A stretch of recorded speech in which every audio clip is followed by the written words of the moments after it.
जय हिंदुस्तान, जय संविधान। झंडा तिरंगा, अरे हर दिल से निकले आवाज। अगर बात अच्छी लगे तो जोरदार तालियां आनी चाहिए कि लहराए रे झंडा तिरंगा, अरे हर दिल से निकले आवाज। सरदार पटेल बाबा साहब, सरदार पटेल अमर रहेंगे, भारत माता जिंदाबाद। सरदार पटेल अमर रहेंगे, भारत माता जिंदाबाद। नूर जहां में फैला है सरदार पटेल के जलवे से। आज जो आपको दिखाई दे रहा है भाईचारा, और जिसने भीम को जान लिया है अपने हिया के पर्दे से। नूर जहां में फैला है सरदार पटेल के जलवे से, और जिसने बाबा को जान लिया है अपने हिया के पर्दे से। इस धरती से उस अंबर तक हर दिल से निकले आवाज। सरदार पटेल अमर रहेंगे, बाबा साहब अमर रहेंगे, भारत माता जिंदाबाद, भारत माता जिंदाबाद, भारत माता जिंदाबाद।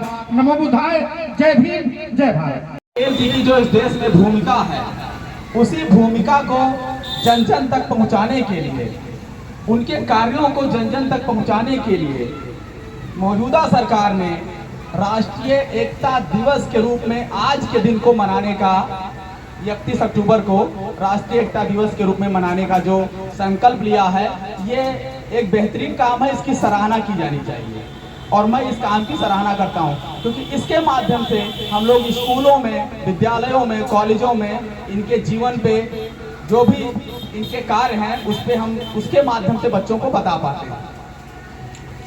जैसा कि मैंने अपने शुरुआती बातों में बताया कि उनको भारतीय संविधान का प्रांतीय संविधान समिति के अध्यक्ष होने का गौरव प्राप्त है, तो थोड़ा सा हम इसी पे बात कर लेते हैं, क्योंकि बहुत सारी बातें हुई हैं, तमाम लोगों ने अपनी अपनी बात रखी है। मैं थोड़ा सा जिस बात पे, जिस बिंदु पे आपका ध्यान आकृष्ट करने की कोशिश कर रहा हूँ वो ये है कि भारतीय संविधान को बनाने में, जिसमें 2 साल 11 महीना 18 दिन लगे, उसमें सरदार पटेल की बहुत महत्वपूर्ण भूमिका है। उनको प्रांतीय संविधान समिति की जिम्मेदारी दी गई थी। प्रांतीय संविधान समिति का मतलब ये था कि विभिन्न प्रांतों को एकत्रित करने का, क्योंकि भारत विभिन्न प्रकार के जाति, धर्म, भाषा, लिंग, संप्रदाय के लोगों का देश है, लेकिन यहाँ की विविधता को एकता में बदलने के लिए, यहाँ की भिन्नता को एकता में बदलने के लिए जो पटेल जी को जो जिम्मेदारी मिली थी, उन्होंने बहुत ही शिद्दत से निभाई, और इस कदर निभाई कि 562 रियासत के राजाओं ने भारत को एकजुट करने का जो है वो जो सरेंडर कर दिया, सही मायने में ये कहते हैं, समझौता किया उनके कहने पे, तब जाके भारत एक राष्ट्र बना। नहीं तो भारत अलग अलग रियासतें भारत में थी। जिस संविधान को बनाने में आपने भूमिका निभाई, वो संविधान 3 प्रकार की समानता की बात करता है। 3 प्रकार की समानता जो हमारे संविधान का ध्येय है। पहली है राजनीतिक समानता। राजनीतिक समानता तो हमको तब मिली जब इस देश का संविधान लागू हो गया, यानी एक व्यक्ति एक वोट का सिद्धांत। जैसे ही भारत का संविधान लागू हुआ, जितने भी लोग थे देश में, सबको समान रूप से सबके वोट की उतनी ही वैल्यू, चाहे वो देश का राष्ट्रपति हो, चाहे कोई राजा हो, चाहे महाराजा हो, चाहे नौकर हो, सबको उतना ही अधिकार मिल गया। दूसरा क्या था? आर्थिक आजादी, आर्थिक समानता, जो अभी कोसों दूर है। और वो क्यों है? क्योंकि उस हिसाब से लोगों को बंटवारा नहीं हुआ, संपत्ति का, राष्ट्रीय संपत्तियों का उस हिसाब से बंटवारा नहीं हुआ। किसी को ज्यादा मिल गया, किसी को कम मिल गया, किसी को कुछ नहीं मिला। तो इस आधार पे लोग जो है ये एक असमानता दिखाई देती है। और तीसरी जो बात की गई थी संविधान में, सामाजिक, आर्थिक, सामाजिक एवं राजनीतिक 3 प्रकार के न्याय की बात की गई है। तीसरा है सामाजिक न्याय। सामाजिक न्याय आज भी हमको जब हम देखते हैं, समाज पे पैनी नजर डालते हैं तो पाते हैं कि कोसों दूर है।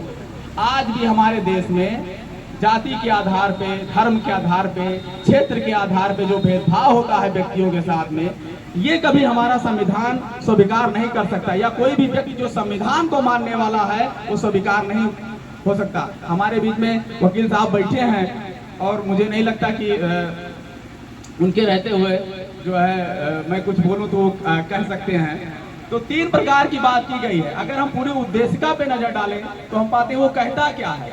पहली ही बात में उसने कहा है कि हम भारत के लोग, यानी उसने किसी संप्रदाय, ये नहीं कहा कि महाराष्ट्र के लोग, उत्तर प्रदेश के लोग, है ना, या पूर्व क्षत्रिय वंशज के लोग, या कोई दलित या आदिवासी की बात नहीं किया है उसने क्या कहा है, हम भारत के लोग, भारत को एक संपूर्ण प्रभुत्व संपन्न, समाजवादी, पंथ निरपेक्ष, लोकतंत्रात्मक गणराज्य बनाने के लिए तथा उसके समस्त नागरिकों को आर्थिक, सामाजिक एवं राजनीतिक न्याय, जिसकी मैं बात कर रहा हूँ, आर्थिक, सामाजिक एवं राजनीतिक न्याय, विचार, अभिव्यक्ति, विश्वास, धर्म एवं उपासना की स्वतंत्रता पाने के लिए तथा उन सब में व्यक्ति की गरिमा एवं राष्ट्र की एकता व अखंडता, राष्ट्र की एकता की बात यहाँ रह चुकी है, ये राष्ट्रीय एकता दिवस है, राष्ट्र की एकता व अखंडता सुनिश्चित करने वाली बंधुता बढ़ाने के लिए दृढ़ संकल्प होकर अपनी इस संविधान सभा में तब तारीख 26 नवंबर सन 1949 मित मार्गशीर्ष शुक्ल सप्तमी संवत 2006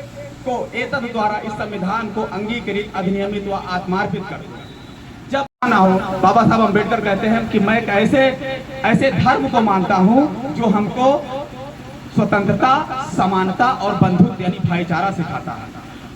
और इसी धर्म के बारे में बात करते हैं। अगर आप रामस्वरूप वर्मा को पढ़ेंगे, किसी कुर्मवंशीय क्षत्रिय को उठाकर, तो वो रामस्वरूप वर्मा को पढ़ेंगे, इसी समानता की बात कर रहे हैं। किसी मौर्य वंश से बाबू जगदेव प्रसाद कुशवाहा को, बिहार आप लेनिन को पढ़िए, इसी समानता की बात कर रहे हैं। किसी यादव वर्ग से बात उठा के ललई सिंह की बात करेंगे, पेरियार ललई यादव की, वो यही बात कर रहे हैं। और ये 3 जातियां इस देश की आधार हैं। दोस्तों, मैं आपको बता दे रहा हूँ, इस देश की दशा और दिशा ये 3 जातियां बदलती हैं, लेकिन ये दुर्भाग्य है, ये कभी एकजुट नहीं हो पाती, क्योंकि जल से निकलकर जिस तरीके से मछली का जीना छूट जाता है, जल से निकलकर जिस तरीके से मछली का जीना छूट जाता है, अगर हम एक पल के लिए लड़ना भूल जाते हैं तो सियासी सुरमाओं का पसीना छूट जाता है।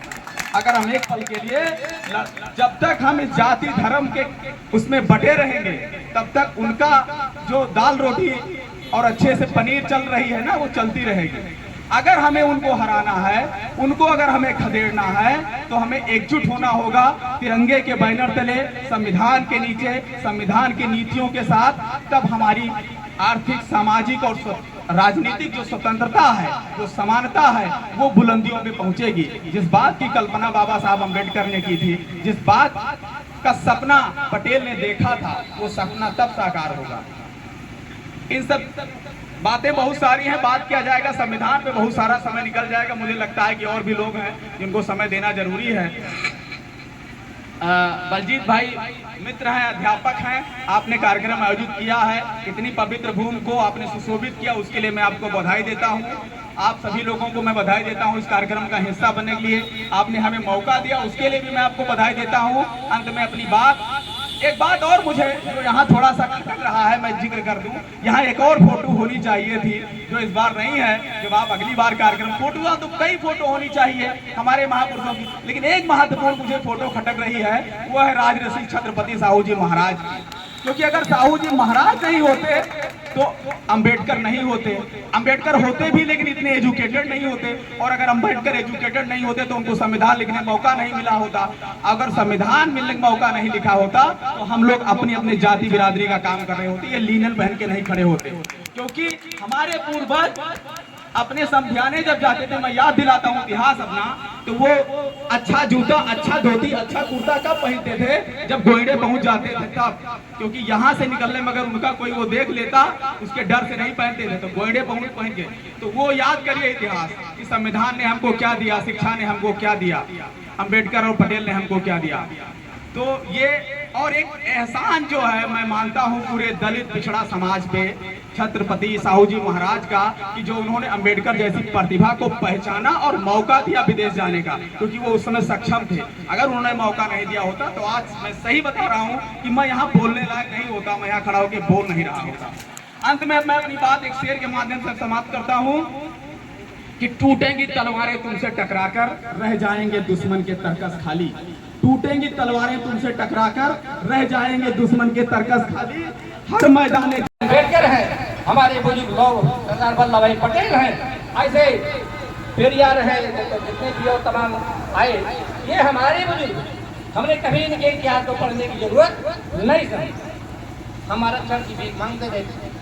अरे भाई, जिस दिन अपने बुजुर्गों के लिए जान जाएंगे, इनका इतिहास पढ़ लेंगे कि हमारे लिए इन्होंने संघर्ष किया, ये सत्य है। क्योंकि बातें आप लोग शुरू किए हो तो मैं कह देता हूँ, हमारे लोग आगे बुजुर्ग बैठे होंगे 30-40 साल पहले कहाँ बैठने की जगह थे?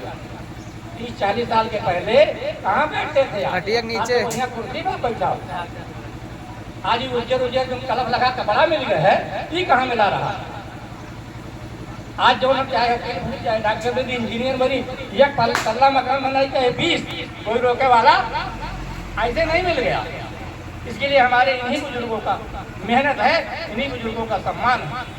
हमें इनको नहीं पढ़ना है, नहीं मिलेगा, नहीं पढ़ना। अभी शादी की बात कर रहे थे, अब सरदार पटेल जी पर थोड़ी चर्चा कर ले। जिस समय देश की आज़ादी की बात चल रही थी, बहुत बातें तुम्हारे साथियों ने कहा है। आज़ादी के समय पर सरदार पटेल की बहुत अहम भूमिका। आप सभी लोग इस बात को जानते हैं कि जब पूरे देश की आज़ादी हो गई, आज़ादी हो जाने के बाद प्रधानमंत्री नेहरू जी उस समय थे जब बन भी गए, और उसके बाद देश आज़ाद हो गया। आज़ाद हो जाने के बाद में भी तमाम जो राजे बड़े बड़े हुआ करते थे उस समय, आज के राजे नहीं, उसमें बहुत बड़े बड़े जो राजे होते थे, यानी उनका अपना सिक्का होता था, उनका अपना नियम होता था, उनका अपना कानून होता था, यानी फांसी देने का अधिकार भी उनको होता। ऐसे राजाओं में बात करता हूँ। वो खुद कहने लगे कि हम तो जब भारत आज़ाद हो गया तो हम तो खुद आज़ाद, हम अपना सिक्का चलाएंगे, अपना कानून करेंगे। तो इस बात पर जब चिंतन शुरू हुआ कि भारत की आज़ादी का कोई मतलब नहीं रहेगा, उसमें महात्मा गांधी भी थे, पंडित जवाहरलाल नेहरू भी थे, पंडित गोपाल वल्लभ पंत भी थे, तमाम बड़े बड़े कांग्रेस एंड कंपनी के लोग के साथ। लेकिन जब ये लोग भारत को खंड जो बड़ी बड़ी रियासतें थी, इनको जब इकट्ठा करने की बात आए तो दूसरी रियासत मिलाए लिए कि 4 जनक समझाए लिए, जो 5 जनक समझाए लिए। लेकिन बहुत बड़ी 562 रियासत हमारे साथी सभी जानते हैं, ये तो जनरल बात है। 562 रियासत थी बड़ी बड़ी, कुछ लोगों के मिलाने से तो अखंड भारत नहीं बनेगा ना। सारे लोग फेल हो रहे थे, बात लंबी हम नहीं करेंगे, सारे लोग यानी फेल हो गए। अब आप जान लीजिए, जिस समाज की आप बात करते हो, अभी एक साहू जी की बात आप, अब साहू जी के जो महापुरुष थे कौन थे? शिवाजी। और शिवाजी महाराज जी ने महाराष्ट्र की सपना था, वो महाराष्ट्र खाली महाराष्ट्र मुंबई नहीं है, महाराष्ट्र यानी पूरा खंड भारत। लेकिन हमारे देश के कुछ मराठा जो युद्ध चल रहा था, उन मराठों की लड़ाई में अगर हमारे देश के निंदा करता, जो आज अपने आप को रजवाड़े बनकर घूम रहे हैं, मुझे कहने में कोई बुराई नहीं है, अगर ये गद्दारी न किए होते पूरे देश में, महाराष्ट्र में, पूरे देश में न अंग्रेज आता न मुगल आता। लेकिन हम ऐसे लोगों के वंशज। तो अब सरदार वल्लभ भाई पटेल की जहाँ बात आई, आप जान लें पूरे देश में जब मराठों का राज था, और दक्षिणी भारत में आज भी जाओ, आंध्रा जाइए, कर्नाटक जाइए, गुजरात जाइए, मध्य प्रदेश जाइए, राजस्थान, ये राजस्थान की जब बात आती है, ये राजस्थान जो है मराठा से 14 कर ले जाता था। अब समझ रहे हैं 14 का मतलब लगान। सरदेशमुखी जो और आपके समाज है, जो सरदार पटेल का समाज है, वो मराठा, उनसे 14 लगान, उसका नाम महाराष्ट्र, राजस्थान, मध्य प्रदेश। कौन है राजस्थान? कैसे राजस्थान? योगदान नहीं होता है, वो समाज मुर्दे के समान होता है। अब सवाल यह है कि लंबी लंबी बातें करने से हमें राजनीति में हिस्सा नहीं मिल जाएगा। आज जो हमारे देश के 4 स्तंभ होते हैं, किसी भी देश के, किसी भी अर्थव्यवस्था के 4 स्तंभ महत्वपूर्ण होते हैं, उनमें हमारा क्या योगदान है, कैसे हम इस चीज को जानने के लिए सबसे पहले हमें अपने महापुरुषों के विचारों से जुड़ाव करना होगा। सबसे पहले हमें अपने महापुरुषों को समझ, जिस पर चलकर तथागत बुद्ध ने अस्त्र से नहीं, शस्त्र से नहीं, अपने और हमारे यहाँ ही हम लोग उनको अडॉप्ट नहीं कर पा रहे हैं, तो आखिर ऐसी क्या समस्याएं हैं कि जिनकी वजह से हम उनके मार्ग पर नहीं चल पा रहे हैं। आज हमारे समाज में यह देखा